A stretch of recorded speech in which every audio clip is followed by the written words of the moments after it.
অহেতুক গুজব ছড়াবেন না। নিজ শহর ভিলা কারাজায় পৌঁছে ভক্তদের উদ্দেশ্যে এ কথা জানান Argentina defender Facundo Medina.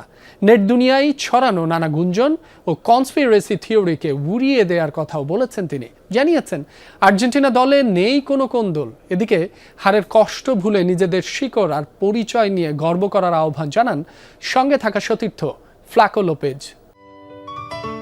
Ceylon টি রপ্তানিতে শীর্ষে। 2026 বিশ্বকাপ ফাইনালে স্পেনের কাছে হাতছাড়া হয়েছে ট্রফি। সেই কষ্ট বুকে নিয়েই দেশে ফিরেছেন ফাকুন্দো মেদিনা ও ফ্লাকো লোপেজ। কিন্তু হার নিশ্চিত হওয়ার পর থেকেই সামাজিক যোগাযোগ মাধ্যমে শুরু হয় নানামুখী জল্পনা কল্পনা। প্রশ্ন ওঠে, ড্রেসিং রুমের কোন্দলের কারণেই কি হেরেছে আর্জেন্টিনা? তবে সেসব গুঞ্জন উড়িয়ে দিয়ে মেদিনা জানান দলের ভেতর কোনো কোন্দল ছিল না এবং দল সবসময় ছিল একতাবদ্ধ। অহেতুক গুজব অথবা বানিয়ে বানিয়ে গল্প ছড়াবেন না। আপনারা ছবি ও ভিডিওতে দেখেছেন আমাদের দলটি কতটা গোছানো ছিল। জীবনে ফুটবল ম্যাচের চেয়েও অনেক গুরুত্বপূর্ণ বিষয় রয়েছে।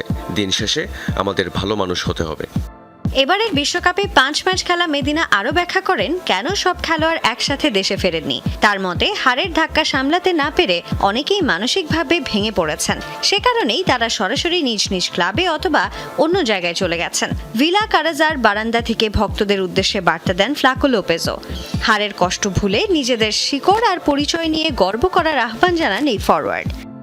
যা ঘটে গেছে তা ভুলে একটু আনন্দ ভাগ করে নিতেই এখানে আসা। আমরা কোথা থেকে উঠে এসেছি সেটা মনে রাখাটাই আমাদের সবচেয়ে বড় গর্বের বিষয়। আর্জেন্টাইন হতে পেরে আমাদের সবসময় গর্বিত হওয়া উচিত।